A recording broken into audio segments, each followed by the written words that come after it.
Halo Tribuners, kembali lagi bersama saya Septiana Cahyani Eka Saputri dalam podcast Cakap Sana, Cakap Sini. Dan pada episode kali ini kita akan membahas tentang pertolongan pertama pada ibu melahirkan saat tidak ada tenaga medis. Bersama narasumber Bidan Dika Trimuzayana, Sarjana Terapan Kebidanan Bidan RSI Unisma Malang. Selamat pagi Mbak Bidan. Selamat pagi Mbak. Ya, ini panggilannya Mbak Dika ya? Mbak Dika aja. Iya, Mbak Dika. Ya. Boleh disapa dulu dong Tribuners yang ada di rumah. Halo Tribuners Jawa Timur ya ini Ya, ya. Jawa Timur, mungkin seluruh Indonesia juga bisa. Seluruh Ya. bisa. Ya, pokoknya rekan-rekan Tribuners semua yang ada di rumah. Selamat pagi semuanya. Sehat semua ya? Sehat. Iya. Mbak Dika sendiri sehat ya? Alhamdulillah sehat. Ini juga lagi hamil ya? Alhamdulillah. Lagi sedang berbadan 2. Iya, ini berapa bulan Mbak kira-kira? 5 jalan 6. 5 jalan 6 ya. Semoga persalinannya nanti lancar ya Mbak ya. Amin. Ya, makasih doanya. Iya, iya. Mbak Bidan Ya. Dika. Ini kan sempat beberapa waktu yang lalu itu viral ya. MUA menolong ibu melahirkan. Dan di situ di pesawat itu juga ada tenaga medis dokter radiologi. Iya kan, Bu Bidan? Iya. Dan kalau misalkan orang yang di pesawat itu kan melahirkan ada tenaga medis, dan bagaimana pertolongan pertama jikalau di pesawat itu atau enggak di sekitar masyarakat tidak ada tenaga medis, seperti salah satu contohnya itu artikel berikut ini tentang Pak Kades mengaku gemeteran dan panik bantu ibu-ibu melahirkan di tengah jalan modal nekat. Nah, seperti itu artikelnya Mbak Bidan. Itu seperti apa pertolongan pertamanya? Sebenarnya sih kalau bisa yang paling utama yang bisa kita lakukan ya itu tidak harus menolong bayinya dulu. Maksudnya itu dalam artian kalau dirasa ini masih panjang prosesnya, dari mana sih kita tahu masih panjang? Misalnya si ibu itu belum punya keinginan untuk mengejan, kayak gitu Mbak. Jadi misalnya dilihat kondisinya nggak ada keluar misalnya cairan ketuban atau apa, kan sebenarnya mungkin ya, karena kan nggak bisa dipastikan karena bukan tenaga medis, itu masih agak bisa kita tunda lah persalinannya, kasarnya kayak gitu. Apalagi belum terlihat kepala bayinya udah nongol nih, udah mau keluar gitu kan. Jadi kalau bisa sih utamakan untuk justru mengajarkan ibu bernafas dulu, menenangkan si ibunya. Terus segera cari pertolongan yang lain, misalnya udah di mobil atau gimana, segera cari vaskes terdekat. Kan sekarang mudah ya, ada Maps, ada Wise, terserah mau menggunakan yang mana. Yang paling utama sih kita harus cari ke vaskes terdekat. Memang karena kenapa? Nggak ada perlindungan hukumnya juga kalau misalnya orang awam mau menolong gitu, nanti takutnya misalnya berhasil lahir nih terus bayinya kenapa-kenapa, orang tua si bayi ada rasa nggak terima misalnya, terus menuntut ini yang menolong kayaknya pas itu gini deh gitu kan misalnya. Ya sama orang awam kan juga masih menebak-nebak misalnya, takutnya nanti ke arahnya malah nggak ada perlindungan hukum untuk si penolongnya ini nanti juga. Lebih berbahaya, membahayakan penolong ya Mbak ya. Betul. Dan prinsip utama dalam pertolongan persalinan sebenarnya ya aman penolong juga gitu, karena nggak tahu riwayatnya. Misalnya amit-amit nih ternyata kita niat baiknya nolong, tapi ternyata si pasien ini ada penyakit tertentu yang ternyata bisa menular dari darah, gitu-gitu, malah kita sendiri kan nanti ibaratnya niat baik jadinya kita mendapatkan resiko yang tidak baik juga. Tapi misalkan sudah terdesak nih Mbak, ketubannya sudah pecah, terus kepala bayi sudah nongol, itu seperti apa Mbak? Misalkan tidak ada, benar-benar nggak ada tenaga medis di sekitar lingkungan, misalkan mau melahiran di jalan tol atau dimanapun gitu, seperti apa? Kalau kondisinya kayak gitu, yang pasti kita harus mengamankan lokasi dulu ya, kan kita nggak diupayakan tidak menolong di lokasi-lokasi yang berbahaya. Contohnya misalnya lokasi yang terlalu kayak di bis banget gitu loh. Jadi setidaknya di bis bisa cari yang lebih agak luas atau mungkin kursinya bisa digeser atau gimana. Jadi justru baringkan ibunya di tempat yang nyaman dulu, dan juga leluasa buat kita untuk menolong nantinya kayak gitu. Dan tidak membahayakan janin juga. Misalnya di atas kursi dipaksa mengejar, bayinya lompat nih jatuh dari kursi, kan malah berabe, ribet gitu loh ke kitanya kan.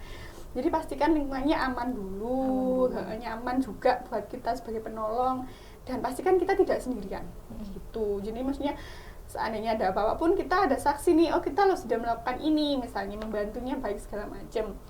Terus yang terpenting upayakan ada kain bersih gitu. Jadi nanti misalnya bayinya udah memang keluar dengan sendirinya setidaknya, meskipun nggak kita pegang kita apa, karena melahirkan kan instingnya. Jadi bayinya bisa keluar sendiri otomatis kayak gitu. Ya segera aja bayinya kita keringkan. Kalau bayinya yang sudah nangis bagus, cukup dikeringkan aja. Cukup dikeringkan, nggak usah dilakukan apa-apa. Maksudnya kayak mau kita ikat apa tali pusat, nggak usah, biarin aja dulu. Yang penting bayinya kering, hangat, ganti kain dengan yang bersih, yang cukup menghangatkan bayi, taruh bayi di dada ibunya.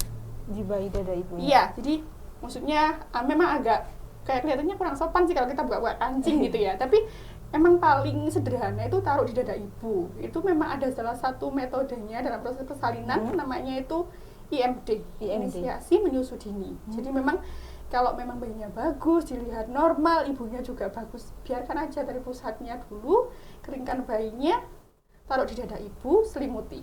Pastikan semuanya hangat, segera cari vaskes terdekat. Vaskes terdekat. Tetap kuncinya adalah cari vaskes terdekat gitu. Karena sebagai orang awam kalau kita malah potong plasenta segala macam, takutnya terlalu beresiko. Jadi dibiarin aja. Biarin aja. Tapi kalau misalkan orang yang mau menolong belum memotong tali pusatnya itu dibolehkan nggak sih dibiarin aja gitu Mbak Bidan? Boleh.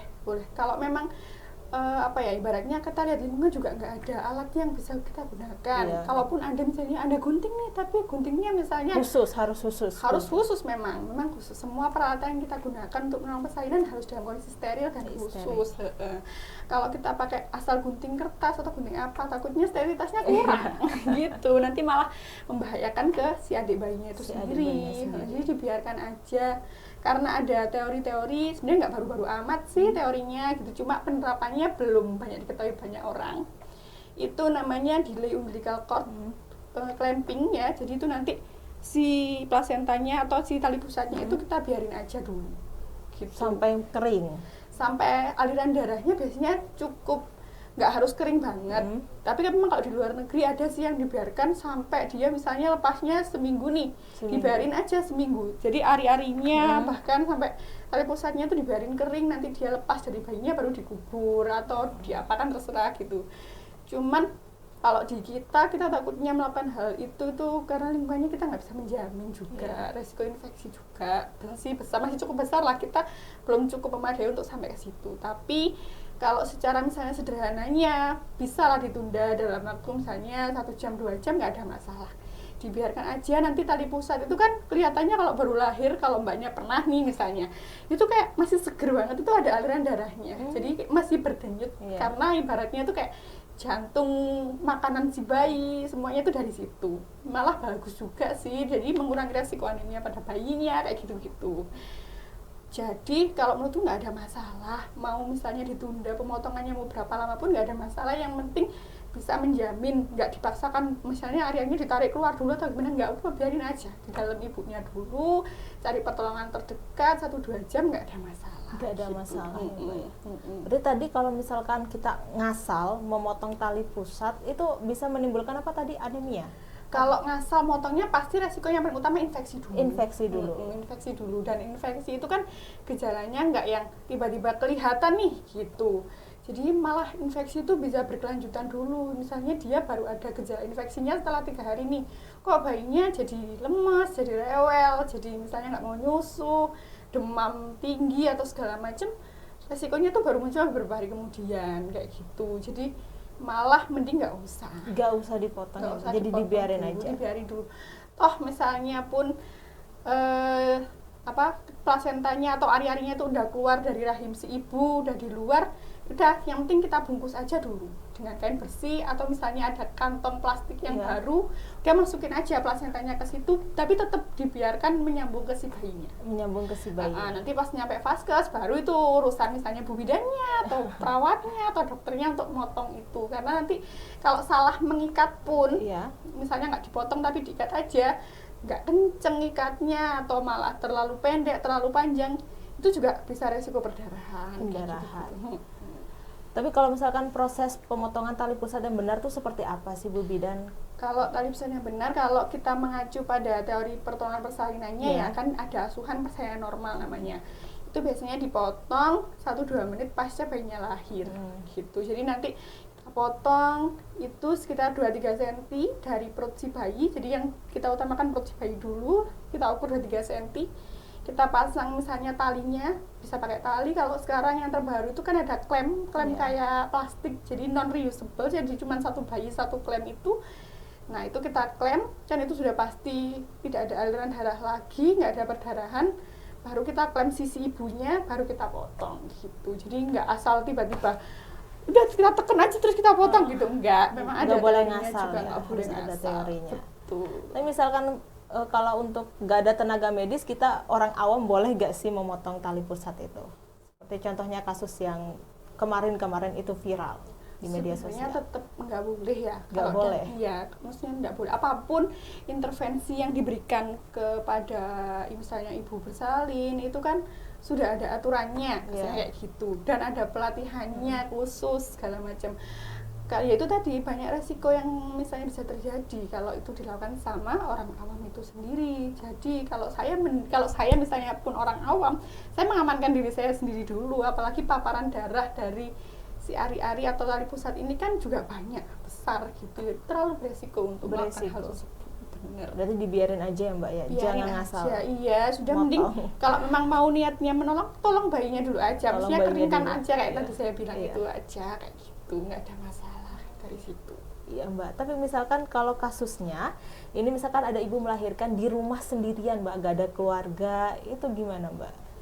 Kalau untuk misalnya ibu-ibu nih kan orang melahirkan tuh nggak yang ujuk-ujuk tiba-tiba bayinya nongol nih gitu kan, enggak, maksudnya ada proses melahirkan itu prosesnya banyak, misalnya dari keluar flek dulu misalnya, terus atau kenceng-kenceng dulu perutnya, kaku-kaku dulu.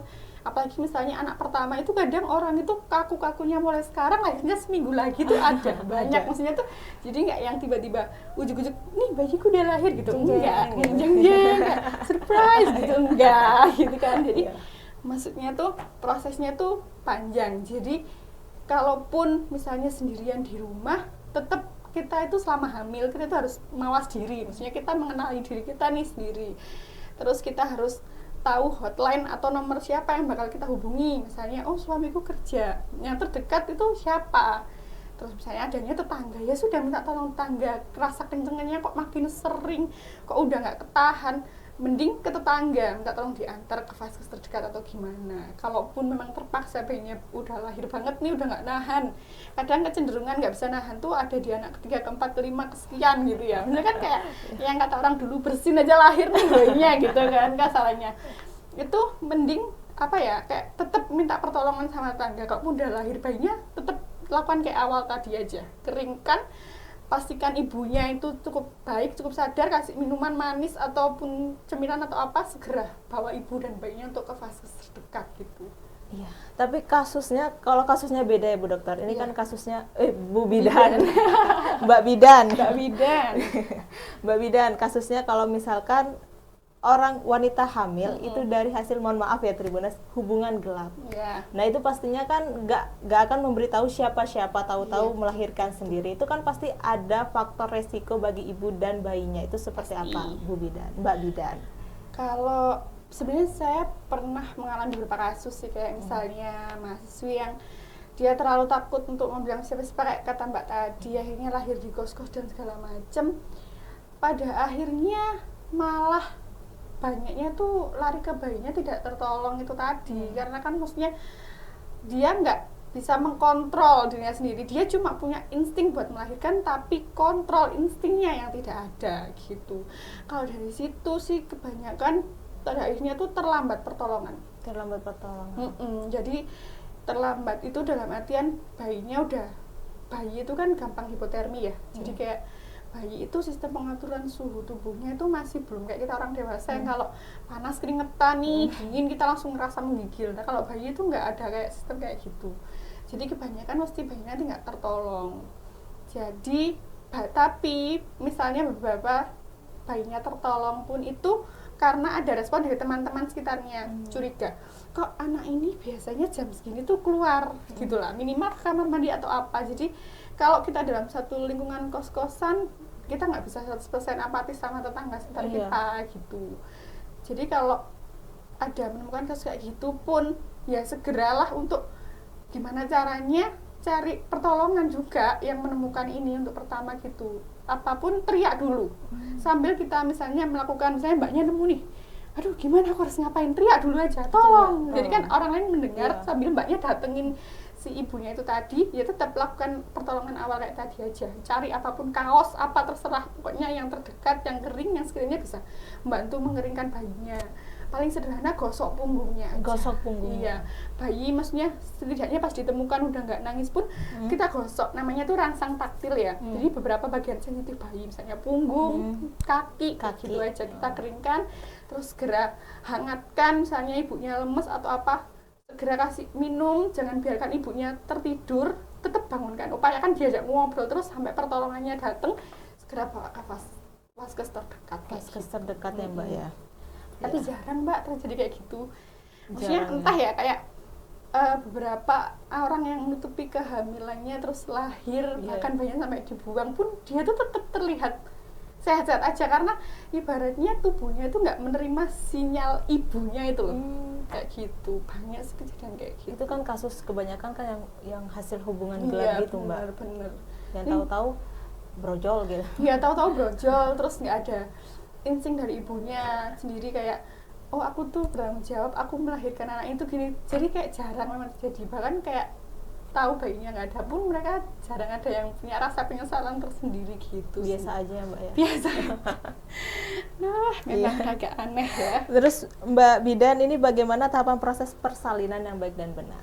Kalau dari tahapan persalinan sendiri kan seperti yang dijelaskan dari awal, nggak tiba-tiba surprise bayinya lahir. Jadi kalau berdasarkan urutan yang baik dan benar dan normal itu ada 4 kala. Kala yang pertama itu biasanya awal-awal pembukaan nih.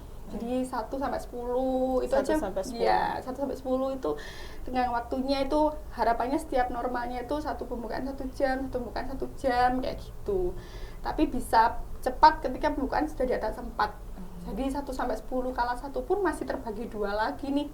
Gitu. Jadi ada fase laten, atau kalau saya selalu bilang fase tunggu. Jadi kadang orang yang bilang buka 1 nih tapi udah 3 hari gitu kan, maksudnya emang fase-fase awal kayak gitu aja. 1 sampai 4 itu makanya fase tunggu, fase yang masih bisa dibuat santai, makan, minum, tidur, aktivitas gitu. Nanti di atas 4, pembukaan 5 sampai 10 itu fase aktif. Jadi biasanya kenceng-kencengnya udah ibunya udah mulai yang gelisah, udah mulai nggak bisa diajak kompromi, mulai ada yang jambak-jambakan sama suami. Itu biasanya munculnya di fase-fase itu.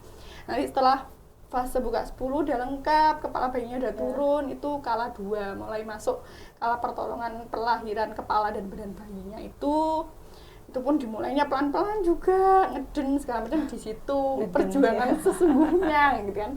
Habis begadang semalaman nunggu bukaan 10 terus harus ngeden lagi. Nah di situ ngedennya. Bayinya udah lahir, bagus. Kala pengeluaran ari-ari namanya kala 3. Kala 3. Jadi ari-arinya udah keluar juga, kala 3 selesai, bagus. Observasi perdarahan, nanti masuk ke kala 4. Jadi kala 4 itu bisa mulai dari jahit, misalnya ada robekan nih, dijahit, terus kita lihat perdarahannya. Kita observasi juga tensinya ibunya gimana pada saat itu, stabil nggak ibunya, itu juga dilihatnya di situ. Jadi makanya kalau dibilang lahiran tuh cuman bayinya doang, enggak. Mohon maaf, berarti itu panjang banget rengetannya gitu. Itu sih Mbak. Itu yang normal ya Mbak. Beda dengan normal. sesar. Iya, beda dengan sesar. Kalau sesar kan nggak harus nunggu ada pembukaan lagi. Tapi kalaupun memang tidak ada indikasi, sebenarnya lebih disarankan untuk normal dulu. Ya karena proses penyembuhannya kan lebih cepat normal. Tuh, sesar tuh nanti penyembuhannya masih agak lama, belum lagi kerjasama antar suami istrinya ini juga harus hebat sekali.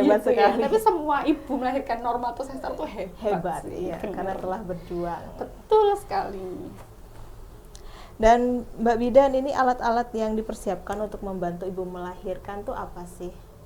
Kalau kita ada, memang sebutannya itu partes set ya. Partes itu bahasa lain dari melahirkan. Jadi set memang yang udah disiapkan untuk melahirkan. Nah kalau disebutkan satu-satu tuh banyak rinciannya, ada klem lah, ada gunting aja macam-macam, ada macam-macam. Macam-macam. Jadi ada gunting yang memang khusus tali pusat. Terus ada yang kayak aku waktu lahiran kemarin digunting. Nah, itu guntingnya udah beda lagi tuh. Udah sekali pakai motong itu udah on. Ibaratnya kita nyebutnya on, jadi itu udah nggak bisa dipakai lagi. Oh, sekali pakai. Sekali pakai. Jadi setiap alat-alat dalam parter set itu sekali pakai, bukan maksudnya sekali pakai dibuang gitu enggak. Nanti kita steril lagi memang. Tapi lagi. Satu kali penggunaan aja. Misalnya udah dipakai gunting, ya udah berarti on. Kita sendirikan. Biasanya kita siapkan bengkok ya. Jadi bengkok itu buat naruh yang udah kotor gitu. Jadi udah dipakai ngeklem, udah kena kontak dengan pasiennya, udah kita taruh gitu. Banyak, ada klemnya, ada guntingnya, terus ada juga untuk mecah ketuban itu alatnya beda lagi gitu. Jadi memang ada dalam satu set itu sudah macam-macam nih, ini buat runtutan misalnya, ini buat ini itu ada sendiri-sendiri kayak gitu. Jadi makanya kalau pun asal menolong, asal memotong segala macam kan yang kita lakukan itu nilai dari sterilitas itu sendiri, karena kalau bisa proses persalinan kan diutamakan menggunakan alat-alat yang steril. Untuk mencegah resiko infeksi, karena pembuluh darah yang terbuka itu banyak banget. Jadi orang ibaratnya tuh kalau mau infeksi datang tuh tinggal wah udah dibukain pintu gitu. Ya, jadi makanya harus benar-benar terjaga. Harus benar-benar terjaga ya. Nah, Mbak Bidan, ya. Agak tipe. Mbak Bidan, ini apa saja yang perlu dipersiapkan untuk ibu hamil ketika melakukan perjalanan jauh? Kalau perjalanan jauh, dari saya sih tipsnya yang pasti mengenali diri sendiri dulu. Maksudnya kehamilannya seperti apa, dalam kontrol nih dari awal kita kontrol, ngikuti kehamilannya. Oh, posisi bayinya ada yang bermasalah nggak sih? Terus misalnya posisi ari-arinya itu bahkan juga bisa bermasalah juga kan Mbak, maksudnya bagus nggak sih? Jadi dari kontrol gitu itu kita bisa mengenali diri kita sendiri dulu, kira-kira aku mampu nggak ya melakukan perjalanan ini. Terus kita juga harus mengukur kira-kira perjalanannya akan berapa lama, menggunakan transportasi jenis apa kayak gitu. Terus pastikan usia kehamilannya itu aman. Yang dikatakan itu aman itu dari mana ya? Dari rekomendasi dokter spesialisnya. Dari beberapa, bahkan akhirnya saya searching kan, karena kejadian lahiran di pesawat segala macam. Sebenarnya maskapai itu sudah menetapkan loh usia mana-mana aja yang aman untuk terbang ya. Terus ada surat rekomendasi dari dokter objinnya, itu kan juga dilihat. Masalahnya tuh nggak cuma misalnya kita periksanya ke bidan nih, tapi kita mau terbang, bidan itu belum ada wewenangnya untuk mengeluarkan surat rekomendasi terbang itu. Jadi memang tetap harus kembali ke objin lagi untuk membawa surat rekomendasinya itu. Terus dari situ kita juga harus tahu, misalnya perjalanannya ternyata darat nih, terus mbaknya mau pulangnya ke Jogja 5 jam gitu ya. Kira-kira dalam 5 jam perjalanan tuh harus tahu misalnya melewati beberapa fasilitas kesehatan tuh apa aja. Misalnya rumah sakit terdekat yang misalnya lewatnya Solo ini rumah sakitnya apa ya, Ngawi rumah sakitnya apa, segala macam itu paling enggak mbak harus tahu lah. Fasilitas kesehatan terdekatnya itu mana, lokasinya bagaimana, terus perjalanannya akan seaman apa, senyaman apa, menciptakan lingkungannya itu. Pastikan tidak melakukan perjalanan sendiri, itu yang paling utama. Harus didampingi ya? Harus ada pendamping. Kalau saran saya tetap bawa pendamping. Maksudnya beda, kita mau perjalanan sendiri dan ada pendampingnya itu beda nantinya. Yang membuat beda artinya itu kita kan kalau butuh apa-apa pasti lebih nyaman ngomong ke memang saudara atau apa. Kalau kita sendirian kan ini sebelah, kira-kira kalau aku ngomong gini gimana ya kan, jadi banyak pikiran kayak gitu. Cuma mengamankan dirinya, tidak melakukan perjalanan sendirian, melakukan perjalanan tetap di usia kehamilan yang aman, memastikan kondisi kehamilannya juga bagus. Yang pasti tidak melakukan perjalanan di usia kehamilan akhir. Dalam artian bayi itu bisa lahir sewaktu-waktu setelah 37 minggu. Jadi kalau misalnya aku kerjanya di Malang nih, tapi rumahku di Jogja tadi itu. Nah, kapan sih aku harus pulang? Kalau bisa sebelum 36 minggu itu sudah harus pulang. Kenapa? Karena di atas 36 minggu terlalu beresiko untuk melakukan perjalanan jauh. Karena kontraksi bisa datang sewaktu-waktu, adik bisa lahir dimanapun. Sebenarnya usia berapapun itu tidak ada kata yang benar-benar 100% aman nih buat ibu hamil gitu. Tapi itu bisa dipastikan dari pemeriksaannya tadi. Cuman memang tidak disarankan. Biasanya orang-orang liburan pun mau naik pesawat itu kan lebih direkomendasikannya di trimester 2, usia 14 minggu sampai 28 minggu itu. Di atas itu mending lebih banyak istirahat di rumah. Kalaupun mau mudik mending lahiran dulu aja, mudik pasca melahirkan itu jauh lebih aman. Maksudnya kayak aku maunya tuh pulang kampung selama aku cuti melahirkan, jadi lebih aman lahiran dulu setelah itu pulang. Gitu sih kalau dari saya. Tadi kriterianya sudah disebutkan ya Mbak ya, Iya. kriteria ibu hamil untuk melakukan perjalanan jauh. Iya, pasti ada usia kehamilan aman. Mengenali dulu kehamilannya, adakah penyulit dalam kehamilan tersebut. Terus memastikan tidak melakukan perjalanan sendiri, ada surat rekomendasi dari dokter objinnya. Iya, kayak gitu. Ya, baik, terima kasih Mbak Bidan atas waktu dan kesempatannya telah hadir di studio Tribun Jatim malam ini untuk berbincang tentang pertolongan pertama pada ibu melahirkan saat tidak ada tenaga medis di sekitar kita. Ya, sama Mbak, kalau ada kesempatan lain nanti kita ngobrol-ngobrol lagi ya. Oh iya, Tribuners. siap. Ini berarti Mbaknya bisa terus ya kalau dihubungin ya Mbak Esa? Insya Allah nanti selama tidak repot dan ada waktunya nanti kita bisa Oh ngobrol lagi. iya, siap. Nanti kita akan kontak lagi Mbak Bidan Dika ya, Tribuners. Baik Tribuners, sampai di sini dulu perjumpaan saya kali ini. Saya Septiana Cahyani Eka Saputri dan Dika Trimuzayana pamit undur diri dan sampai jumpa kembali lagi dalam podcast Cakap Sana Cakap Sini episode berikutnya. Dadah.